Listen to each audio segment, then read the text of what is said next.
Hey everyone, thanks for tuning in. This episode is brought to you by my course, Rest Assured. If you've been struggling with falling asleep, or staying asleep, or just not waking up feeling well rested, you've come to the right place. Cognitive behavioral therapy for insomnia, or CBTI, is the gold standard intervention in the management of insomnia. Rest Assured is a digital course that walks you through CBTI, step by step, with everything you need to succeed.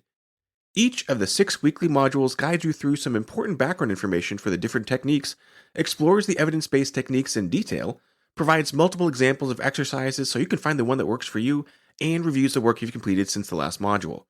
And Rest Assured is just not another DIY left to your own devices, but rather, you get direct access to me, a board certified sleep physician, in twice monthly office hours, where you can ask me face to face any questions you may have about the course material. So check out www.wellrestedmd.com/RA to learn more. That's wellrestedmd.com/RA, or just head to the homepage and click on courses to learn more. Enjoy the episode. Hey, friends and neighbors. You're listening to the Well Rested Podcast, episode number 9, Mindracing 101. Why can't I turn off my mind? I'm your host, Dr. Joshua Lennon. Have you ever wished you could just turn off your mind? If the constant chatter between the ears is keeping you up at night, stay tuned because this episode is just for you. Today I'll be discussing the problem of the racing mind. What is it? Where does it come from? What does it mean? And what you can do about it.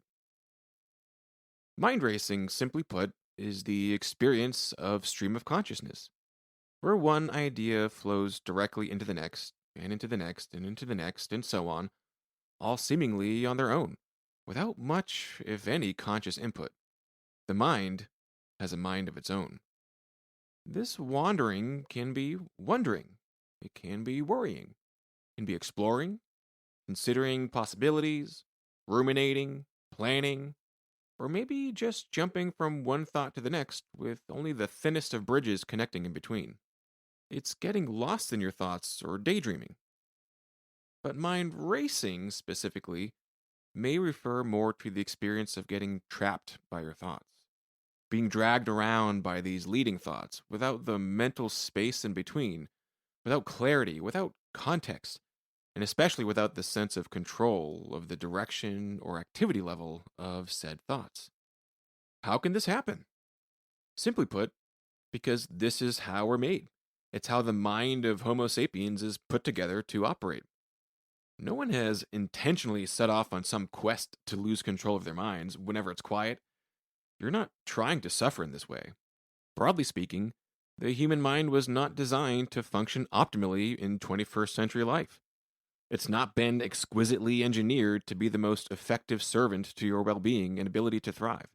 Truthfully, it's not designed at all, but haphazardly jumbled together, bit by bit, gene by gene, protein by protein, neuron by neuron, because by accident of evolution, some combinations of creatures proved more adept at procreating than others.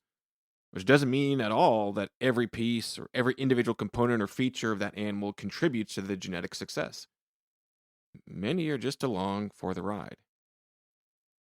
And when the ultimate game of the selfish gene's life is to make more copies of itself, sometimes your sense of happiness, life satisfaction, or general well being serve to meet that goal, but often they are irrelevant to genetic success.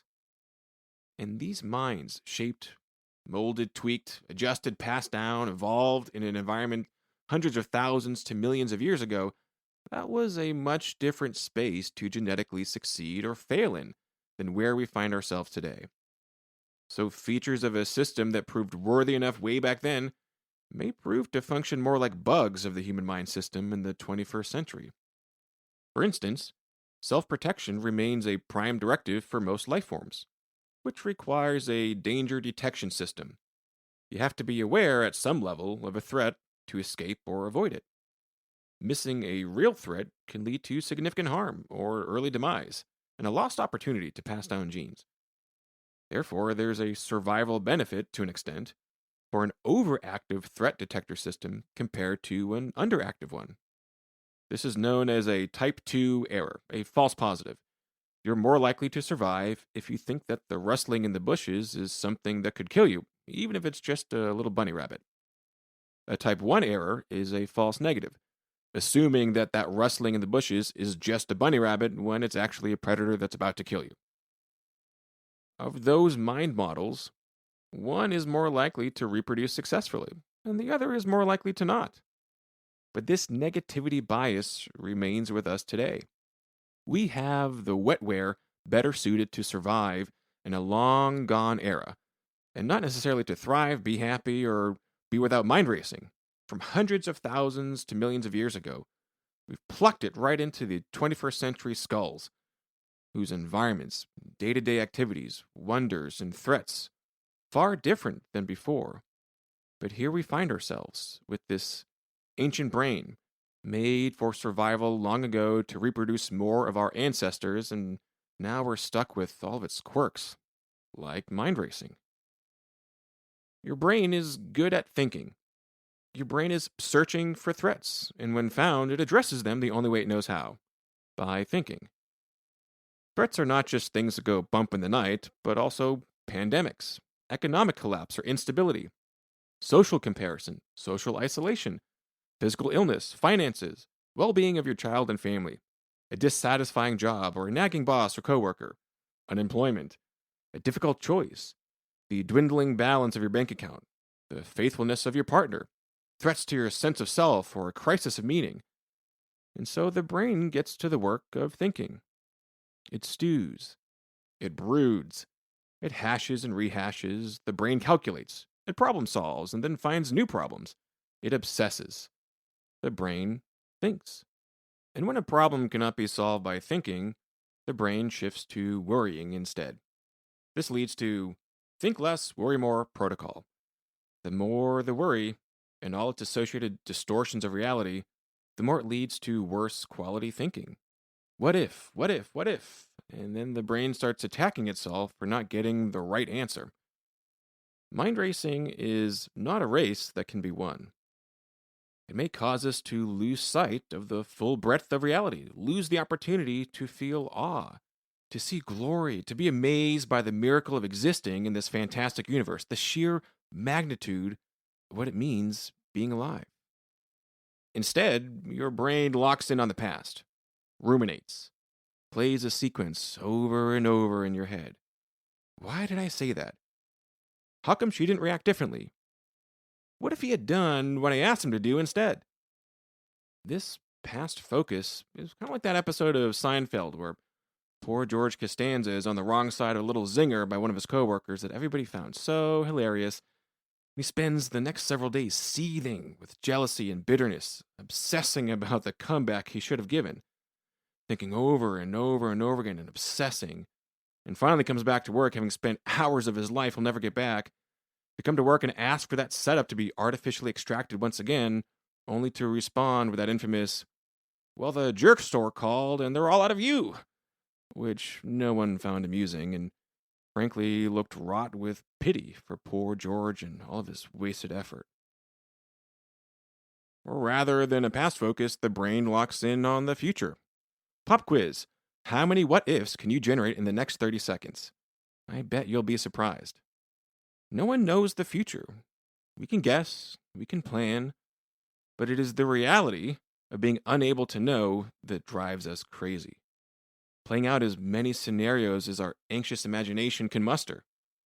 It's one thing to be prepared, and it's quite disturbing to lose sight of preparedness for the sake of inviting every what if disaster to have a seat at your mind's dinner table.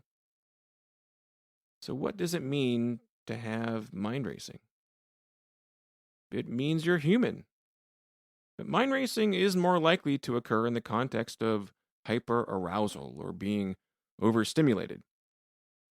This can be caused by external stimuli like too much caffeine or other stimulants, or it can be caused by internal stimuli like physiological arousal.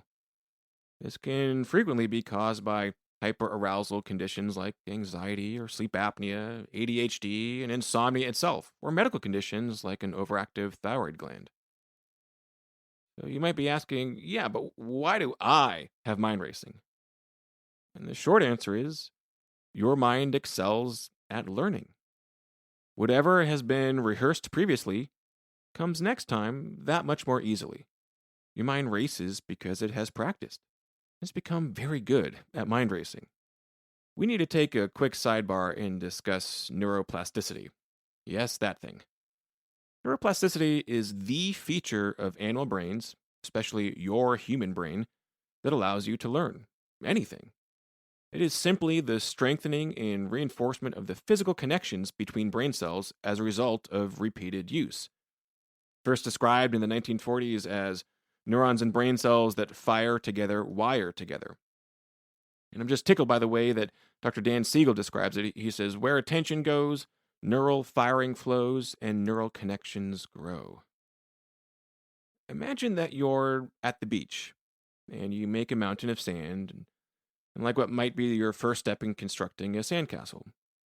If you take a small cup of water and slowly pour it on the peak of the sand mountain, you may see the water flow down multiple potential pathways, maybe 4 or 5 little rivers on Mount Sand. If you take a second cup of water and repeat the pour, you'll see most, maybe not all, but most of the newly poured water flowing through the same original channels dug out of the side of the mountain by the initial water. Each subsequent water pour will cause some new canals, but the majority will flow much more easily through the already established riverbeds, with each little stream down the sand mountain making it more likely the next pour will follow the same path. The water follows the path of least resistance. The pre-formed streams are easier to follow than forming an entirely new pathway down the side of the hill. So too with your thoughts.